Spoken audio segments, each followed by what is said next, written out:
আসসালামু আলাইকুম। আশা করছি তোমরা সবাই ভালো আছো। তো আমিও ভালো আছি। আজকে একটা নতুন ভিডিও নিয়ে তোমাদের সামনে হাজির হলাম। তো এখন বাজে সকাল 7টা। তো আমি ছাদে চলে আসলাম। কিন্তু আজকে আমি ছাদে কিছু কাজ করব না। কিছু সবজি সংগ্রহ করে আমি যাব আমার একটা ছোট্ট বারান্দা আছে সেই বারান্দাটায়। কারণ আমার বারান্দায় কিছু গাছ আছে, সেখানে আমি জৈব সার ব্যবহার করব। তো আমি কি জৈব সার ব্যবহার করি আর কিভাবে ব্যবহার করি, তো আমি তোমাদের সব দেখাচ্ছি। তো আমার ভিডিওটা শেষ অবধি দেখতে থাকো। আর তোমাদের কাছে একটাই রিকোয়েস্ট, যারা আমার চ্যানেলটা নতুন দেখো তারা অবশ্যই চ্যানেলটা সাবস্ক্রাইব করবে, আর যারা অলরেডি সাবস্ক্রাইব করেছো তাদের অসংখ্য ভালোবাসা। তো আমি সকালে ছাদে আসলাম কিছু ঢেঁড়স নিয়ে যাওয়ার জন্য, কারণ আজকে ওটা রান্না হবে। তো ভাবলাম যে সকাল সকাল তুলে আনি, তারপর আমি বারান্দায় যে আমার ছোট্ট বারান্দা আছে ওটা কাজ করি। তো চলো। তো তার আগে আমি তোমাদের দেখাচ্ছি আমি বারান্দায় কী জৈব সার ব্যবহার করব। তো এইদিকে আমি কিছু ডিমের খোসা নিয়েছি, যে দেখতে পাচ্ছ ডিমের খোসাগুলো, এগুলো সব ধুয়ে নিয়েছি। আর তোমরা সবসময় ডিমের খোসা ভালো করে, যখন ডিমের খোসাটা বের হবে তখন তোমরা ওটা ভালো করে পানিতে ধুয়ে নেবে, তারপর একদম রোদে শুকাবে। তাহলে দেখবে কোনো পিঁপড়ে আসবে না আর খুব সুন্দর হবে। তো যাই হোক, এদিকে আমি ডিমের খোসাগুলো সব ধুয়ে নিয়ে রোদে শুকিয়ে নিয়েছি, দেখতে পাচ্ছ একদম শুকনো। তো যাই হোক, তোমরা এরকম করে নেবে। তো তোমাদের আমি দেখালাম আমি ডিমের খোসাটা কীভাবে পরিষ্কার করি। তো তারপর আমি তোমাদের দেখাচ্ছি কোন কোন পদ্ধতিতে ডিমের খোসাটা গাছে দেওয়া যায়। তো আমি তোমাদের একদিন একটা ভিডিওতে দিয়েছি, আমি একটা পদ্ধতি দেখিয়েছি। তো আজকে আমি আর একটা পদ্ধতি দেখাবো, যে ডিমের খোসাটা কীভাবে আমি আমার ছাদ বাগানে দেব। তো এই যে দেখতে পাচ্ছ এখানে আমি ভিজিয়ে রেখেছি। তো এই ডিমের খোসাটা এখানে ভেজানোর 3-4 দিন হলো। তো আমি এসে দেখেছি যে এটা ভালো করে ডিকম্পোজ হয়নি, দেখতে পাচ্ছ এখনও সেরকম ডিকম্পোজ হয়নি। তো এই জন্য আমি এটা ব্যবহার করতে পারিনি।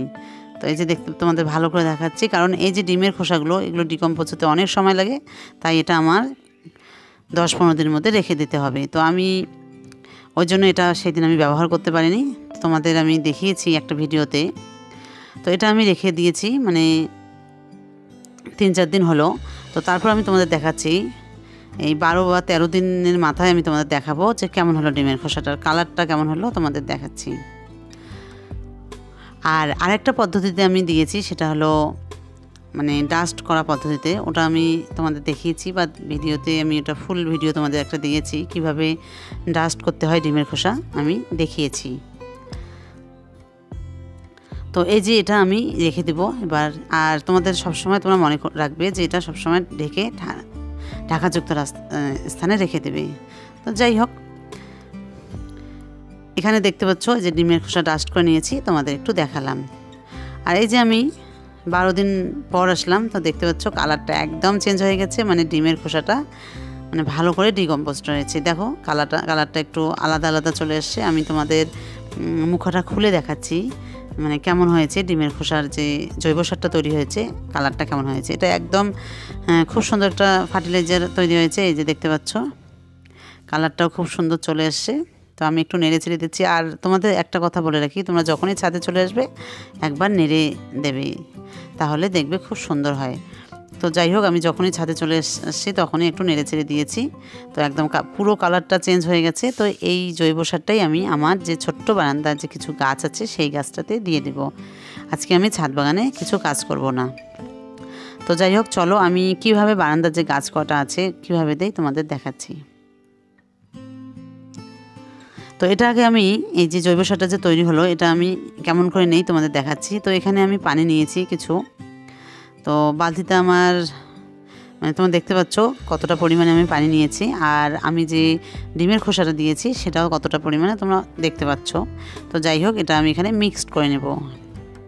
তো আমি মিক্সড করে নিচ্ছি। আর যে শেষে যে ডিমের খোসাগুলো আছে তো সেগুলো নিয়ে নেব, কারণ এগুলো গাছে দিলে কোনো ক্ষতি নেই, ওখানে আস্তে আস্তে ডিকম্পোজ হবে। কিন্তু ডিমের খোসার টুকরোগুলো যেন খুব ছোট হয়, বড় না হয়। তাহলে যদি বড় হয় তাহলে সেক্ষেত্রে মানে গাছের যে শিকড়গুলো আছে কাটতে পারে। তো যাই হোক, আমি এগুলো সব নিয়ে নিলাম। তো এবার আমি এগুলো নিয়ে যাব বারান্দা। তো চলো আমার সঙ্গে তোমাদেরকেও দেখাই আমার ছোট্ট বারান্দাটা। সেরকম আমি গাছ বসাইনি, তো আলহামদুলিল্লাহ আমি বসাবো গাছ। তো বারান্দায় চলে আসলাম আমি ডিমের খোসার যে জৈব সার তৈরি করেছি সেটা নিয়ে। কিন্তু তার আগে আমি একটা ঝুড়ি নিয়ে এসেছি, কারণ কিছু এখানে পুঁই শাক সংগ্রহ করতে হবে। তারপর আমি কিভাবে জৈব সারটা ব্যবহার করি তোমাদের দেখাচ্ছি। তো দেখতে পাচ্ছ আমার বেডগুলো, তো এখানে কিছু পুঁই শাক হয়েছে, তো এগুলো সংগ্রহ করতে হবে, মানে আজকে রান্নার জন্য আমার হয়ে যাবে। তো একটা ঝুড়ি নিয়ে এসেছি, তো এবার এগুলো সব কেটে নেব। আর পুঁই শাকগুলো দেখো খুব সুন্দর হয়েছে, গুঁড়োটাও ভালো হয়েছে। তো এবার আমি পুঁই শাকগুলো এক এক করে সব তুলে নেব, আর তোমাদের দেখাবো আমি কতগুলো পুঁই শাক সংগ্রহ করলাম। আমার খুবই ভালো লাগে, কারণ বারান্দা থেকে যদি মানে সবজি সংগ্রহ করা যায়, আর এত ছোট্ট একটা বারান্দা, তারপরেও আমি কিছু বেড বসিয়েছি, তো এখান থেকেই আমি মাঝে মাঝেই এই সবজি সংগ্রহ করি, আমার খুবই ভালো লাগে। তো আমি পরবর্তীতে আরও বেশি করে মানে যতটুকু দেওয়া যায় বেড আমি বসাবো, আর কিছু সবজি গাছও দেবো, তোমাদের দেখাবো। তো দেখতে পাচ্ছ আমি কিছু গাছ সবজি সংগ্রহ করলাম।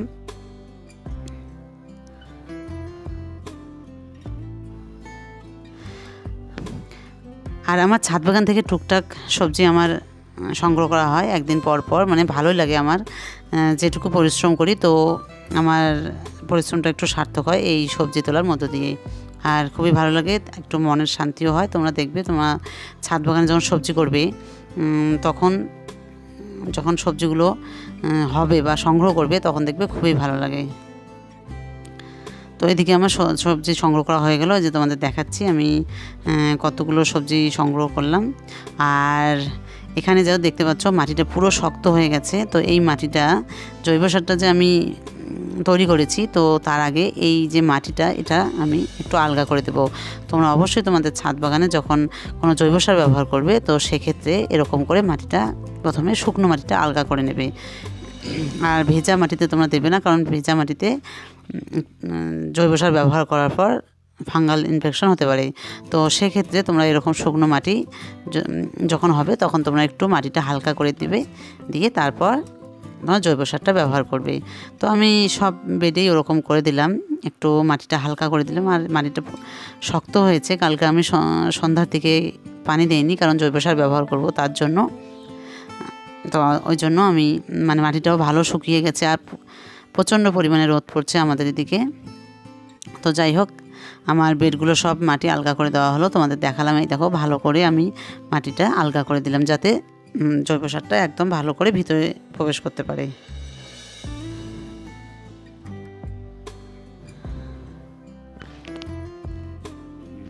তো এই যে হয়ে গেল আমার মাটি আলগা করা। তো এবার আমি এখানে জৈব সারটা ব্যবহার করব।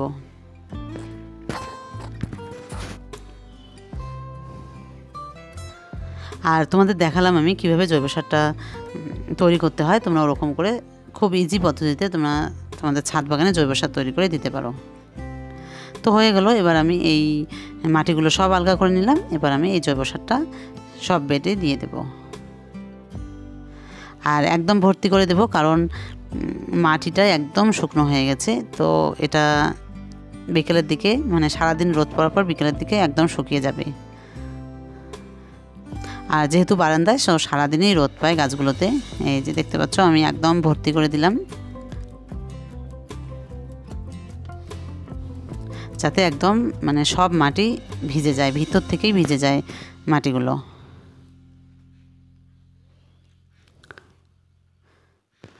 তো এরকম করে আমি বারান্দার যে গাছগুলো আছে আমি এরকম করে যত্ন করি। তো তোমরাও এরকম করে তোমাদের বারান্দার যে গাছ আছে তোমরা যত্ন করবে। মাঝে মাঝেই এরকম করে জৈব সার দেবে, 10 দিন 15 দিন অন্তর অন্তর তোমরা দেবে, কারণ বারান্দায় যেহেতু আছে তো যত্ন অসুবিধা হবে না, আর তোমাদের ছাদেও যেতে হবে না। তো এরকম করে তোমরা যত্ন করতে পারো। আর দেখতে পাচ্ছ আমি একদম এক ঝুড়ি পুঁই শাক তুলে নিলাম। তো এটা আমার রান্নার জন্য আজকে হয়ে যাবে। আমার খুবই ভালো লাগছে এরকম করে যদি নিজের মানে বারান্দা থেকে সবজি তোলা হয়, খুবই ভালো লাগে।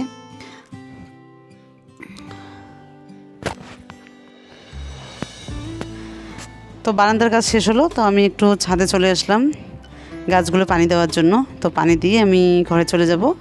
তো আজকের ভিডিওটা আমার কেমন লাগলো তোমরা অবশ্যই আমাকে কমেন্ট করে জানাবে। আর তোমাদের কাছে একটা রিকোয়েস্ট, তোমরা আমার চ্যানেলটা অবশ্যই সাবস্ক্রাইব করে দিবে আর লাইক করতে ভুলবে না। তো আমার ভিডিওটা দেখার জন্য তোমাদের অসংখ্য অসংখ্য ধন্যবাদ। আর তোমরা সবাই ভালো থেকো, সুস্থ থেকো, আর তোমাদের সঙ্গে আমার নেক্সট ভিডিওতে দেখা হবে।